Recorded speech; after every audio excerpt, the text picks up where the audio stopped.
What's up, everybody? Greg Adela here. Time again for my weekly Wednesday update as I take you, along with me, on my journey to become the 76th mayor of Albany, New York. It's Wednesday, April 28th, 2021, coming to you from headquarters, aka my apartment. So welcome.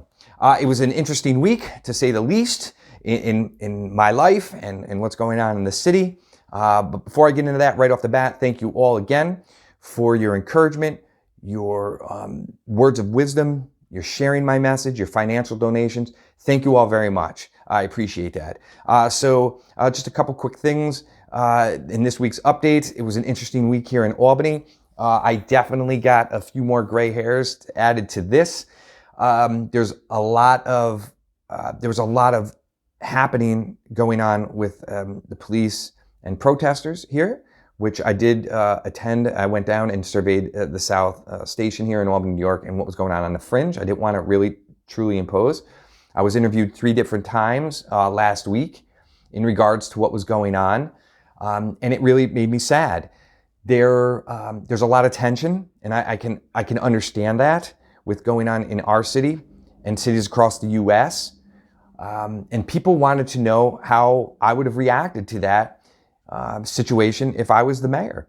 And in the 3 interviews I gave last week to the Russell Sage College students, to my high school, Colony High, I was asked to speak for a career forum, and also briefly with the Albany Times Union. And just truly what I would have said if I was a leader that was not being said in the South End, with the somewhat of the clash between people trying to protest, which I'm for, I understand, as long as it's done respectfully, and also with the law enforcement, who I also respect and have a lot of pride for, because everyone needs to work together for our community.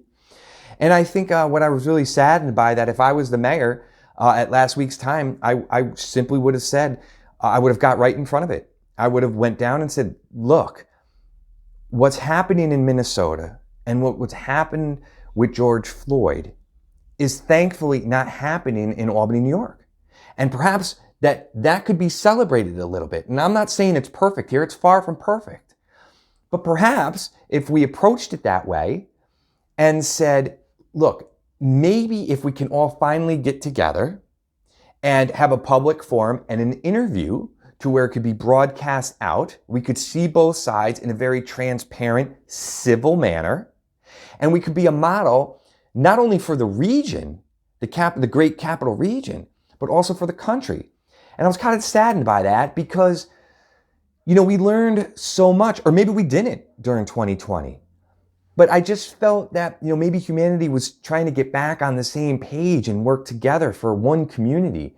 And I was saddened by that. So, that's briefly how I answer that. And I feel that with my heart, that I wish that had happened. That's how at least I would have gone about the situation and see what would come out of it. But at least, we're opening up the door and say, look, let's be a model, like I said, for the region or country, and start listening to each other and work together without yelling and screaming, because it gets nowhere. Historically, we learn that. So I hope moving forward, with law enforcement relations and protesters and the city administration and residents and businesses, that we can be less junior varsity and more varsity, and really start to listen to each other and move forward in a positive way. That being said, I'm in the middle of my petition process. I have 2 weeks left. I have to get a minimum of 667 signatures. We're looking for at least 1,000, because how this works, folks, is I'm an independent. I've been registered independent since I was 18. I'm trying to work with everybody. And quite honestly, they're trying to do everything they can to keep me off the ballot. They have what they have to do, and I have to do what I have to do. And it's an uphill battle. It truly is. I've met, in the past week, I have a great team of volunteers. I'm so thankful to family and friends and new friends that came on board that willing to volunteer. I'm super thankful for them all. And I've met in the past week, I guess I'll take negative first. I've met some people with just apathy. There's a lot of apathy toward politics in general because of what happened in the last 4 years in the country, which I can understand that. So they're sort of just staying out of it, which I respect. I've also met a lot of great positive people and a lot of people that actually have moved here because of work, that love our independent way and neutrality. And it's been so uplifting. I mean, people have actually, while I'm on their property, have prayed for me.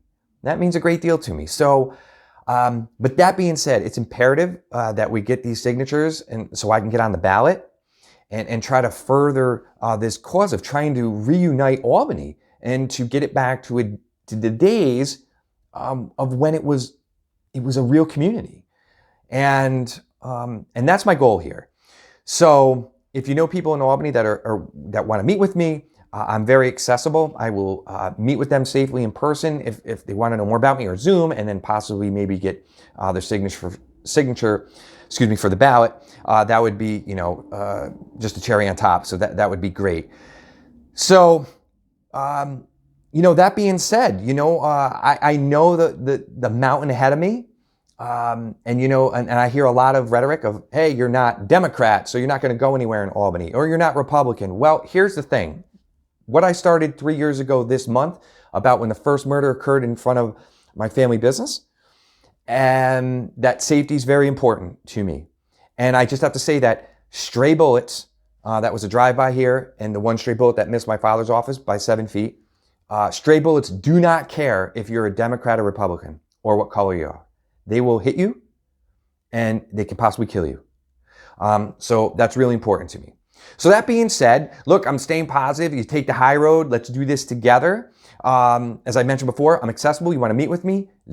Feel free to email me at greg@gregformayor2021.com, and we'll get together. I can listen from you, listen and learn from you, and we get to know each other.